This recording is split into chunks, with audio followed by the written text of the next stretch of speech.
Мирлан Бакиров, Кыргыз Республикасынын Жогорку Кеңешинин депутаты, саламатсыздарбы? Саламатсыздарбы, урматтуу телекөрүүчүлөр. Орозоңуздар кабыл болсун. Деги эле Кыргыз мамлекетинде, мусулман калкында бул таптакыр жат көрүнүш да. Бул бачабаздар, жаш биздин балдарга, кыздарыбызга зордук зомбулук көргөзүлгөндөр тилекке каршы коом экен, ушундай чыгып атат. Мына жылдан жылга Жеңиш мырза айткандай статистика өсүп, 835 деген бул эмне деген тепселенген, өзүңүз айткандай тагдырлар. Албетте Жогорку Кеңеш бүгүнкү күнү Өнүгүү Прогресс фракциясы расмий түрдө ушул Жеңиш мырзанын колунан кол топтоо боюнча, өлүм жазасы боюнча педофилдерге мындай милдеттенме алып турат. Азыр эле акыйкатчыбыз, урматтуу акыйкатчыбыз белгилеп кеткендей, тилекке каршы бир эле бул педофил жана башка эмес, деги эле кылмыштуулукка болгон кылмышкерди жетежене апара турган жоопкерчилик жоктой сезилип атат да. Дүйнөдө адамдын өмүрүнөн кымбат эч нерсе жок. Азыр акыйкатчыбыз айтат, эң Кыргызстанда арзан адамдын өмүрү болуп калгандай сезилип атат деп. Бул жерде жалпы коом, жалпы Жогорку Кеңеш дейбизби, өкмөт дейбизби, жалпыбыз жапа тырмак күрөшө турган мезгил.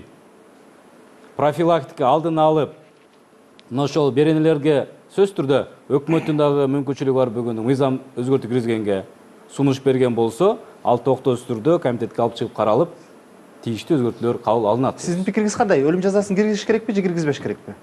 Биз айтып келе жатабыз. Биз фракцияда да айттык, мына азыр айтылган статистиканы, мондай фактыларды көрүп туруп, азыркы да бүгүнкү күндө мүмкүн чыркырап бир жерде ушундай укук бузуулар тебелеп тескеленип аткан мезгил болуп атат. Ушулардын баарын эске алып туруп, биз өмүр жазасын киргизүүгө толук макулбуз. Мен жеке депутат катарындагы, инсан катарындагы бул демилгени мен колдоймун.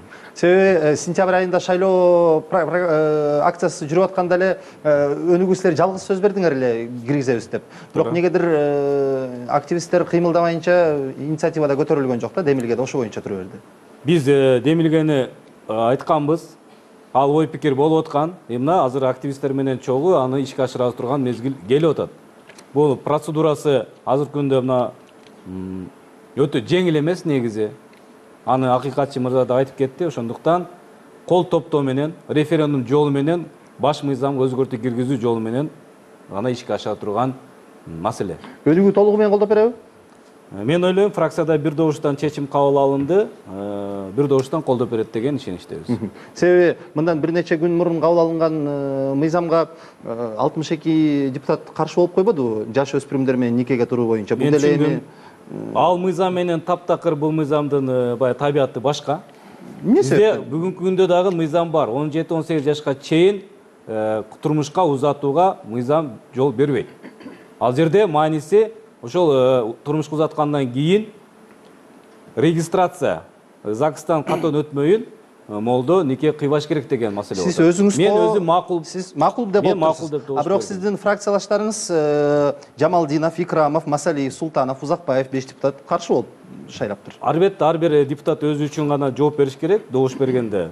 Бир кооптонуу мүмкүн ал жерде болгон. Бүгүнкү күндө айыл жергесинде ар кандай кырдаал алып качып барат, жөн барат дегенде ошол мезгилде баягындай биздин айылдагы имам жана башкаларга бир кандайдыр бир кысым же кылмыш жоопкерчиликке тартылып калбасын деген кооптонуу менен гана ушундай болсо керек. Реформа качан болот деп ойлойсуңар? Эгерде сиздердин логикаңызга таянсак, анда таптакыр эле кылмышка эч кимди козгой эле койбойлубу? Ал логика болуш керек да акыры. Ал урдабаса же урдап отуруп кал десе, ал адам өлтүрбөдү деп. Пожизненное заключение это достаточная мера. Азыр бүгүнкү күндө киргизер менен эле жетелеп алып барып эле өлүм жазасына тартып коюн деген эч ким жок да. Кадимкидей тергөө болуш керек. Аныктоочу базалар түзүш керек. Ошол мезгилде алар акыйкатчыга кайрылат, укук коргоочуга кайрылат, тергөөчүгө кайрылат, депутатка кайрылат. Анан ошол жерде электен өтүп барып, чындык жаралат да. Маңдайыбызды отурбайбы? Өлтүрөгөн карындашыбыз бир тууган сиңдиси зордолду, зомбулук болду деп, анан сотко барып чозулуп жүрөт деп. Дагы кандай силерге дагы? Это совсем другая проблема. Дети остаются без надзора. Кто это были дети? Что это были за дети? Азыркы демилгенип жаткан мыйзам долбоорунун мен демилгечинин биримин. Мен да өзүм ой пикиримди айттым. Таптакыр ошол 129, 131 жана башка беренелерге бул нерсе жайытылбаш керек. Категорически. Анан бир нерсе тактап коеюн. Сиз айтып кеттиңиз 2020 жылга чейин конституция өзгөртпөш керек деп кабыл алганбыз депчи. Ал кээ бир гана беренелер боюнча, ал жөнүнчө башкаруу системасына тийиштүү болгон беренелер боюнча, ал эми башка адам укуктары жана башка главалар боюнча ал жерде тоскоолдук жок. Тоскоолдук жок, өзгөртсек болот, э? Кол топтоо менен, депутаттар демилге көтөрүү менен, референдум жолу менен баш мыйзамга өзгөртүүгө мүмкүнчүлүк бар.